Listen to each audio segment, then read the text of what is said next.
जब आप किसी को शिद्दत से चाहते हैं तो सारी कायनात उसे मिलाने में लग जाती है। एक ऐसे ही रियल इंसिडेंट मैं आपको आज बताने वाला हूँ। एक लड़का था उकायू, वो बहुत छोटा था। बहुत छोटा था जब सारे बच्चे बहुत छोटे होते हैं, मिंटू, हम, आप, बहुत सारे जब बच्चे छोटे होते हैं तो माइंड में एक बात आती है, दिल में एक बात आती है कि मुझे क्या बनना है। मिंटू से बड़े होकर क्या बनना है, ये सारे बच्चे अपने माइंड में सोचते हैं कि मुझे ये बनना है, मुझे वो बनना है, एक्स वाई जेड। वैसे ही ओकायू जब छोटा था, ओकायू के माइंड में आया कि वो मार्शल आर्ट सीखेगा, वो मार्शल आर्ट में प्रो बनेगा, वो अपना करियर मार्शल आर्ट में बनाएगा। उसने अपने पेरेंट्स से बोला कि पापा मुझे मार्शल आर्ट सीखनी है। तो पापा ने बोला ठीक है बेटा, मैं तुम्हारा एडमिशन मार्शल आर्ट की किसी कोचिंग सेंटर में करवा दूंगा। बट अनफॉर्चुनेटली एक इंसिडेंट हो गया ओकायू की फैमिली के साथ और ओकायू के साथ भी। एक दिन ओकायू की फैमिली कहीं जा रही थी और उसके साथ ओकायू भी था। एक कार एक्सीडेंट हो गया और उस कार एक्सीडेंट में ओकायू का लेफ्ट हैंड फ्रैक्चर हो गया और ओकायू का लेफ्ट हैंड पूरा बॉडी से काटना पड़ा, मीन टू से बॉडी से पूरा लेफ्ट हैंड हटाना पड़ा। उस टाइम पे उस टाइम पे ओकायो को बहुत ज़्यादा दुख हुआ और ओकायो की फैमिली को भी बहुत ज़्यादा दुख हुआ।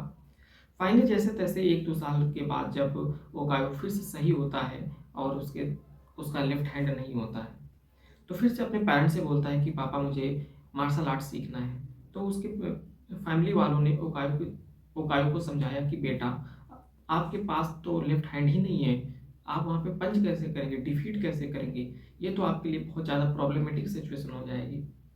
लेकिन ओकायो ने हार नहीं मानी, वो अपनी जिद पे अड़ा रहा कि मुझे मार्शल आर्ट सीखनी है, मुझे मार्शल आर्ट सीखनी है, मुझे मार्शल आर्ट सीखनी है। तो उनकी फैमिली वालों ने कहा ठीक है। उनकी फैमिली वालों ने आसपास के एरिया में जो अच्छी कोचिंग सेंटर थी उसमें मार्शल आर्ट के लिए बातचीत करने गए। मार्शल आर्ट का जो मास्टर मास्टर था, फैमिली वालों ने उनसे बातचीत करी और मार्शल आर्ट का जो मास्टर था उन्होंने ओकायो से पूछा कि बेटा, क्या आप मार्शल आर्ट सीखना चाहोगे? तो ओकायो ने कहा जी हाँ, मैं अपनी फैमिली वालों को इसीलिए लेके आया हूँ कि मुझे मार्शल आर्ट सीखना है और आपकी कोचिंग सेंटर में मुझे एडमिशन लेना है। तो मास्टर साहब ने बोला ठीक है, एंड उन्होंने एक टाइम दे दिया कि पर डे आपको इसी टाइम पे आना है और आ करके यहाँ पे प्रैक्टिस करनी है।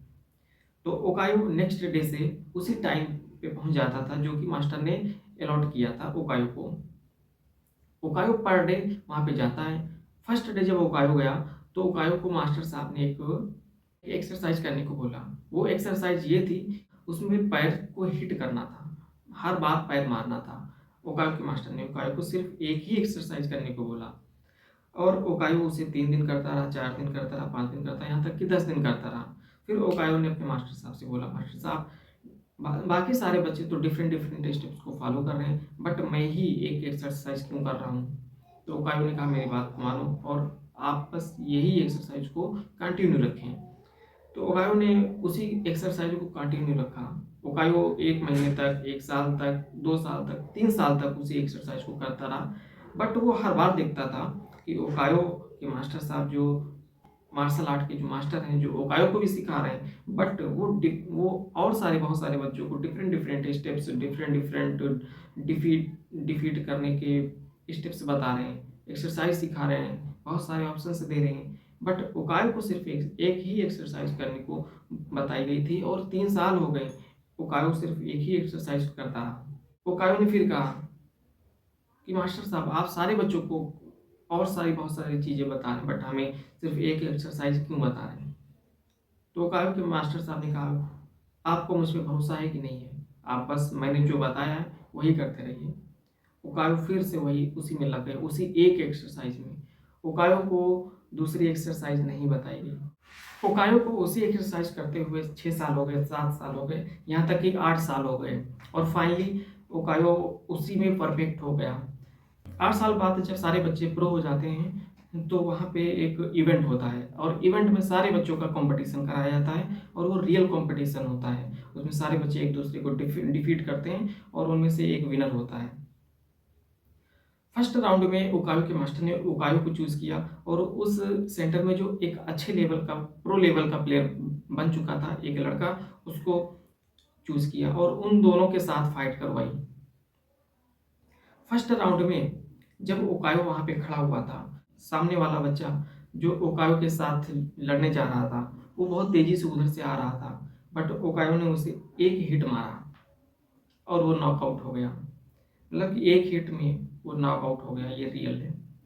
एंड मास्टर साहब ने देखा, वो उन्हें बहुत अच्छा लगा कि उनका सिखाया हुआ बच्चा जिसके एक हाथ नहीं है और वो एक दूसरे बच्चे को जो प्रो लेवल का बच्चा है और उसको नॉकआउट कर दिया।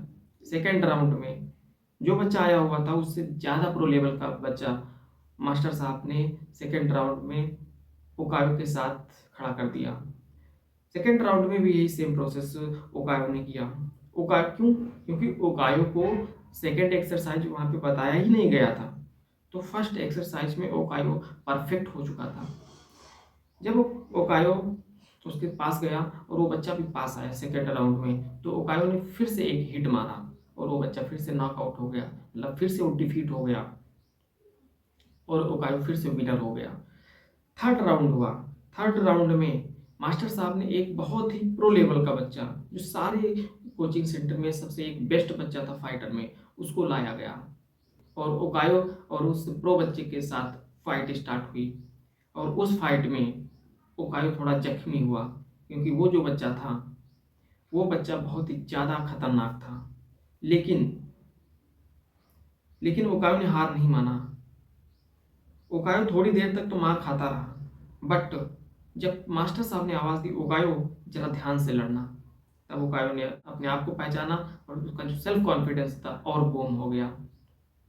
ओकायो उठा और जैसे ही वो प्रो वाला बच्चा ओकायो के पास आ रहा था, ओकायो ने फिर से एक हिट मारा और वो बच्चा फिर से डिफीट हो गया, नॉकआउट हो गया और ओकायो फिर से विनर हो गया।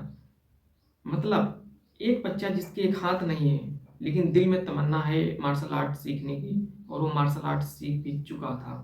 यहाँ तक कि सारे बच्चों के पास 2 हाथ थे, बट ओकायो के पास सिर्फ 1 हाथ था, लेकिन वो सारे बच्चों को डिफीट कर रहा था। क्यों? क्योंकि ओकायो ने सिर्फ 8 साल तक एक ही एक्सरसाइज की प्रैक्टिस करी थी, वो थी पैर से हिटिंग की, और वो पैर की हिटिंग में बहुत ही ज़्यादा डेंजरस हो चुका था। ऐसा क्यों हुआ? क्योंकि उसको सिखाने वाला बेस्ट मिला। मतलब जब आपको सिखाने वाला बेस्ट मिल जाता है, तो इतना कुछ सिखा देता है कि शायद आपको कोई हरा ही नहीं सकता। अगर सिखाने वाला बेस्ट है, तो आपको बेस्ट से बेस्ट बना देता है। तो इस रियल स्टोरी को बताने का सिर्फ मकसद एक ही था। आप जब भी कोई भी चीज़ सीखें, तो जो बेस्ट पर्सन है, उसी पे ट्रस्ट करें, उसी से सीखें और उसी की बात सुनें। और वो जो बताता है, जो एक्सरसाइज बताता है या कुछ भी बताता है, उसी को फॉलो करें।